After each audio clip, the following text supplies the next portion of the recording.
All right, now we're doing 7Q, the Fusc function, part 1.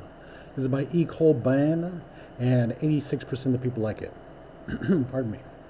The Fusc function is defined recursively as follows. Fusc 0 equals 0, Fusc 1 equals 1, Fusc 2 times n equals Fusc in, Fusc 2 times n plus 1 equals Fusc in plus Fusc in plus 1. All right, and the four rules above are sufficient to determine the value of Fusc for any non-negative input n. For example, let's say we want to compute Fusc 10. So Fusc 10 will equal Fusc 5 by rule 3, because Fusc 2 times 5 equals Fusc 5, all right? So Fusc 5 will equal Fusc 2 plus Fusc 3 by rule 4. So basically Fusc 2 plus Fusc 2 plus 1 equals Fusc 5.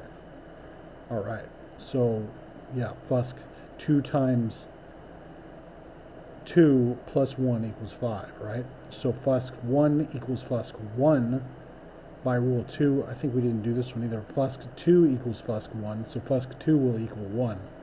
Basically, that's what it's saying.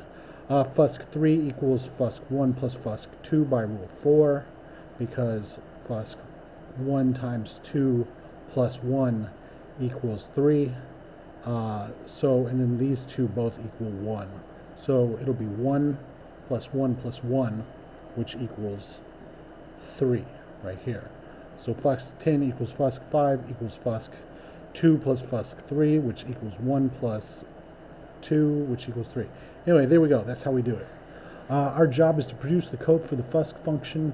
In this kata, our function will be tested with small values of n, so we should not need to be concerned about stack overflow or timeouts. And we're going to use recursion, all right? So recursion is the act of a function calling itself to solve problems that contain smaller subproblems, right? The recursive, anyway, whatever. So basically you're just calling it on itself. It's like another way to do a while loop, I guess. That's one way to see it. Anyway, so what we're going to do here, we just got to look at these rules real quick. So no matter what, if Fusc is less than 2, it's going to be n right here. Okay, so if n is less than 2, no matter what, the Fusc in is going to be n. So if n is less than 2, we're going to say return n, all right? Now we're going to do another one. We're going to say in the case of its, because basically this is like for evens right here, and this is for odds right here. So basically for odds, let's say if in a remainder operator 2 is true. So if n is odd, what we're going to say is, pardon me, what we did down here, which is the Fusc in divided by 2, basically this minus 1 divided by 2.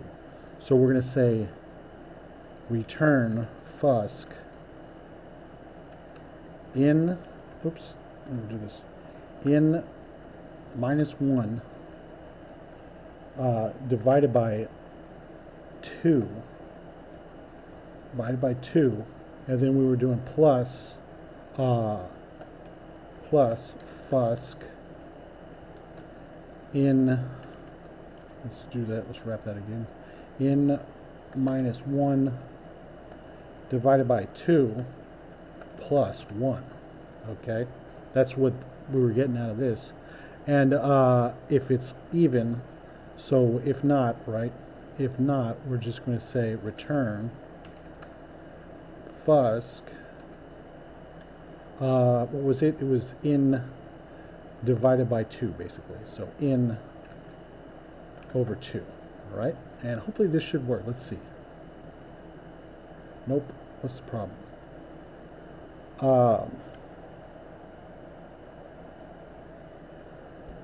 what's the problem here? Oh, 2. Here we go. Test it out. There we go. Perfect. Awesome. Attempt it. And we went 7 milliseconds. Let's write that down. All right. And we're going to try to make this a little bit shorter, all right? So we're going to say right here, const Fusc equals in, outside of parentheses. Let's turn the rest of this into space arrow, just like that. Not that, just like that, all right? So what we're going to do for this one is we're going to use one of these ternary operators, and it's the only JavaScript operator that takes 3 operands, a condition followed by a question mark, then an expression to execute if the condition is truthy, followed by a colon, and finally the expression to execute if the condition is falsy. This operator is frequently used as an alternative to if-else statements. All right? So what we're going to do here is say, just like the other one, we're going to say if in is less than 2, return in, and if not, we're going to do use this parse thing. Okay, let me show you. Parse int function, which parses a string argument and returns an integer of the specified radix. Pardon me. So basically, like you can see right here, it says parse int 3 plus 1 over 2 is going to equal 2. Okay, so let's do an odd number though. Let's get rid of all this. Oops. Let's get rid of this and turn it into 5, all right? And it should give us 2 as well, all right? So it just knocks off the 0.5 from any numbers with remainders, all right? Or with decimal places. So what we're going to do here is we're going to say Fusc, and then we're going to do parse int, and then we're going to say in divided by 2. In divided by 2. And that way, if it's odd, it'll also be just like doing in minus 1 divided by 2, right? And then we can say like this, we can go plus plus in remainder operator 2. So this is going to be either 1, because like 3 divided by 2 would be 3.5, 3 remainder 1. Okay, cool. And then if it was 4, it'd be just 0, because the remainder would be 0. So we do this times, and this extra part that we had on the other one. And this extra part is Fusc. And now, since we're doing the parse int, we can do parse int in plus 1. We're going to say in plus 1 over 2. All right, that way if it's 3, right, it'll be 3 plus 1 over 2, which is 2, which would make it parse int, which would make it Fusc 2, which would make it equal 1. So what if this was in was equal to 3, it'd be 1 plus 1. So 0, 1, 2, 3. Okay, and this is what it would be, the 2 right there. And hopefully this works. Let's see if this works. Blah, blah, blah. All right, cool, awesome. Let's see how fast it is, though. 10 milliseconds, not even. The other one was 30% faster, if that's even how we say it. So let's go back to here. All right, and this one wins. Let's test it again, make sure everything's good. All right, attempt it and submit it. All right, I very much like this one. Let's go to My Solutions. Just the 2 of us, and best practice in my opinion, and we'll see you next time.